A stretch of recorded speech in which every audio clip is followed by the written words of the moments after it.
मजबूतीसाठी केलं हे त्यांनी सांगावं ना. भारतीय जनता पक्षानं सांगावं ज्या पद्धतीनं या देशामध्ये मग विधानसभा असेल लोकसभा असेल विरोधी पक्षच राहू नये. विरोधी पक्षाला संविधानामध्ये संसदीय लोकशाहीमध्ये अत्यंत महत्त्वाचं स्थान आहे. पण विरोधी पक्ष राहू नये. विरोधी पक्ष आमच्या टाचेखाली असावा. सेंट्रल एजन्सीत तपास यंत्रणांचा गैरवापर करून विरोधी पक्षांच्या मागे चौकशीच्या ससेमिरा लावावा. त्यांना तुरुंगात टाकावं. विद्यमान मुख्यमंत्र्यांना तुरुंगात टाकणं हे कोणत्या संविधानाच्या कलमात लिहिलं आहे का? भारतीय जनता पक्षाचे सगळे लोक काय दूधचे धुले आहेत का? ईडी सीबीआय दाखवावं कधी भाजपच्या घरी गेली आहे. हा उलट ज्यांच्या घरी गेली होती आमच्याकडे असताना जे लोक त्या मोदींच्या मांडीवर बसलेत आणि मोदी त्यांना दूध पाजतायत मांडीवर घेऊन. जे लहान मूल पाजतं ना, हा लहान मुलाला आई पाजते ना, तसं आईच्या ममतेने त्यांची मोदी काळजी घेत आहेत. 70,000 कोटीचा सिंचन घोटाळा ज्यांच्यावर मोदीने आरोप केला त्यांना तुमच्या उपस्थितीमध्ये उपमुख्यमंत्रीपदाची शपथ दिली जाते. हे कोणत्या संविधानात लिहिलेलं आहे सांगा ना. संविधानातल्या कोणत्या कलमात लिहिलेलं आहे सांगा तुम्ही. ज्या पद्धतीनं या राज्याचं सरकार आमदार फोडले 10व्या शेड्यूलनुसार सगळे अपात्र ठरायला पाहिजेत. नरेंद्र मोदींच्या दबावाखाली सर्वोच्च न्यायालयानं चंद्रचूड यांनी निर्णय दिला नाही. हे का संविधानामध्ये बसतंय का? चंद्रचूड यांच्यावरती खरं म्हणजे खटला दाखल केला पाहिजे. ज्या पद्धतीने हे राज्य मोदी चालवतात ते संविधानाच्या विरोधामध्ये आहेत. संविधान हा देशाचा आधार आहे. तो आधार नरेंद्र मोदींनी उद्ध्वस्त केलेला आहे. काल आपण पाहिलं असेल मध्य प्रदेशमध्ये मनोज परमार आणि त्यांच्या पत्नीनं आत्महत्या केली. त्यांच्या लहान मुलानं राहुल गांधींच्या भारत जोडो यात्रेमध्ये सहभाग घेतला आणि त्याने जमवलेला जे गल्ला होता तो दान केला. तो राग ठेवून त्यांच्यावर ईडीनं कारवाई केली. त्यांच्यावर भाजपमध्ये जाण्याचा दबाव केला. त्या आईबापांना आत्महत्या केली. हे संविधानामध्ये आहे का मोदींच्या? सांगा बा मोदींनी. मोदी हे या देशाला लाभलेले गेला 65 वर्षातले असत्य बोलणारे सगळ्यात महान प्रधानमंत्री आहेत. आमच्या संविधानाचा आधार आहे किंवा नारा आहे सत्यमेव जयते. सत्याचा विजय होईल.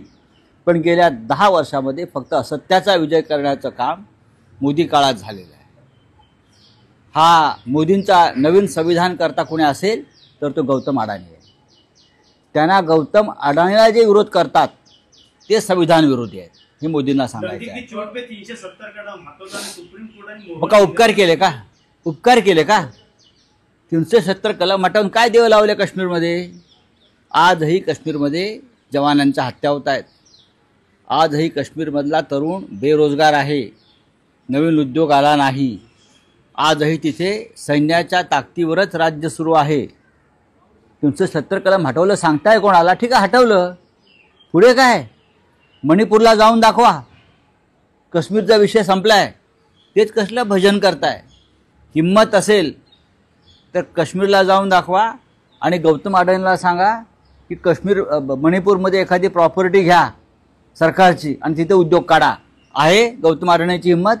आणि आणली त्यावेळेस अनेकांना जेलमध्ये टाकण्यात आलं होतं. ती घोषित आणीबाणी होती. मात्र आता जे अघोषित प्रमाणे आत टाकलं जातं का ईडी मार्फत? बघा आणीबाणी ही उघडपणे आणली. नरेंद्र मोदी असं म्हणतात की तेव्हा भूमिगत राहून कार्य करत होते. भूमिगत. आणीबाणी 1975 साली उघडपणे इंदिरा गांधींनी आणली. ती काही लपवून आणली नाही ना. तेव्हा अनेकांना तुरुंगात जावं लागलं. प्रियंका गांधींनी सांगितलं ना तुम्ही धडा घ्या मग आणीबाणीपासून. नागरिकांचे हक्क न्याय खतम केल्यावरती जनता उद्रेक करते. तुम्ही त्याच्यापासून धडा घ्या. आणि इंदिरा गांधींनी त्यानंतर निवडणुका घेण्याची तीही बॅलेट पेपरवर हिम्मत दाखवली. पराभव पत्करला पण लोकशाहीचं रक्षण केलं. मोदी करणार आहे. अख्खा देश ओरडतो आहे की बॅलेट पेपरवरती निवडणुका घ्या. मोदींची हिम्मत आहे. देशात झालेल्या निवडणुकांवरती लोकांचा विश्वास नाही. ही संविधानाची हत्या आहे. चलो बोले, चलो हिंदी में बोले, बस हो गया, हिंदी में बोलिए. ने कहा है कि जिन्होंने ताजमहल बनाया था क्या है? काटे गए थे, लेकिन जो सब राम मंदिर अरे छोड़ दीजिए, चलो. मोदी ने संविधान हाँ, ग्यारह बोल- शपथ ली है कल हाँ? संविधान को लेकर. मोदी ने जो शपथ ली है 11 इससे जो संविधान में जो शपथ लिया गया कि जीरो टॉलरेंस किया जाएगा क्या है जीरो टॉलरेंस किया जाएगा?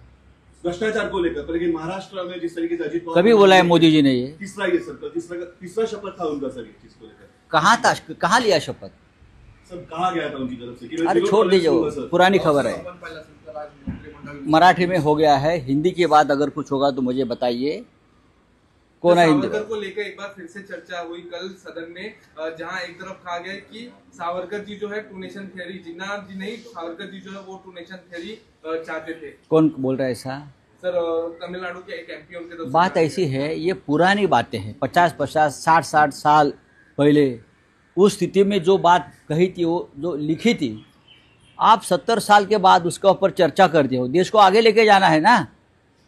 1947 से पहले जो इस देश में स्थिति बनी थी, उस वक्त महात्मा गांधी जी, वीर सावरकर जी, सुभाष चंद्र बोस जी, उनकी अलग अलग राय थी.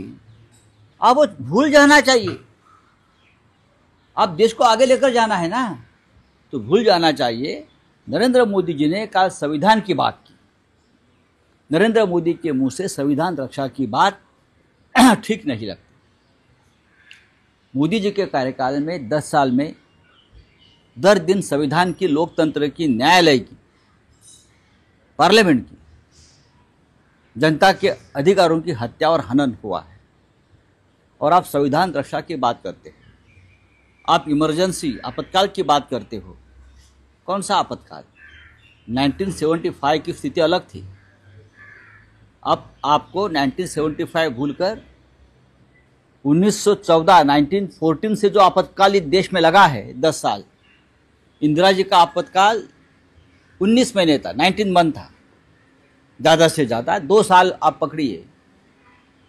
लेकिन आपका आपातकाल जो है 10 साल से इस देश में चल रहा है. और 10 साल से इस देश की न्याय व्यवस्था, सुप्रीम कोर्ट हो, हाई कोर्ट हो, संसद हो, सब कुछ जो संवैधानिक संस्थाएं हैं वो आपके दबाव में है, जनता दबाव में है.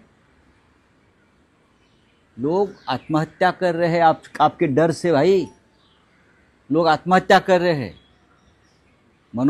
कल जो परमार कपल मध्य प्रदेश में, मनोज परमार और उनकी पत्नी ने आत्महत्या किया.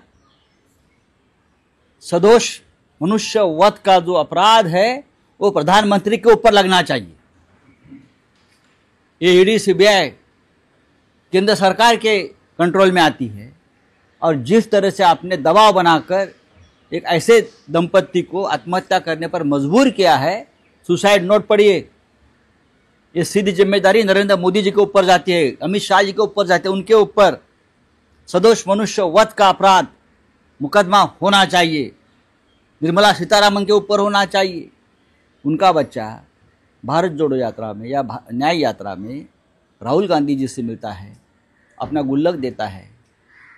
दिमाग में रखकर ईडी उनके घर पर रेड करती है. कांग्रेस छोड़कर बीजेपी में आने का दबाव डालती है. ये क्या है देश में चल? ये संविधान है क्या?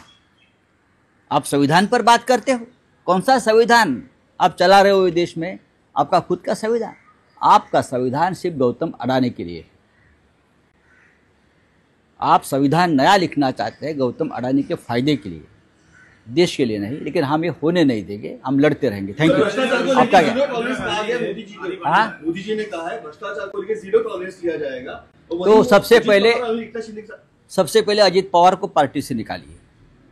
उनको जो आपके महान उपस्थिति में शपथ ग्रहण किया है ना, तो बताइए. एकनाथ शिंदे सबसे भ्रष्ट व्यक्ति है. और भी उनके साथ जो 10-12 लोग आए हैं ना, जिनको पर ईडी, सीबीआई के मुकदमे और रेड्स हुए हैं, हिम्मत है उनको दूर करने की?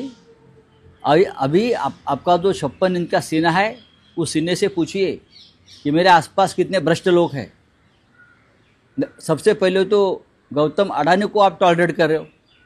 जो देश नहीं टॉलरेट करना चाहता, जीरो टॉलरेंस की बात है. ये तो 1000% भ्रष्टाचार है. देखो, मोदी जो बोलते हैं वो करते नहीं, और जो करने की बात होती है वो उनसे होती नहीं. Thank you. सर एक लास्ट सवाल, अजून सर, एक लास्ट एक सवाल, लोन one आलेला nation, one आहे election लोकांना. बद्दल.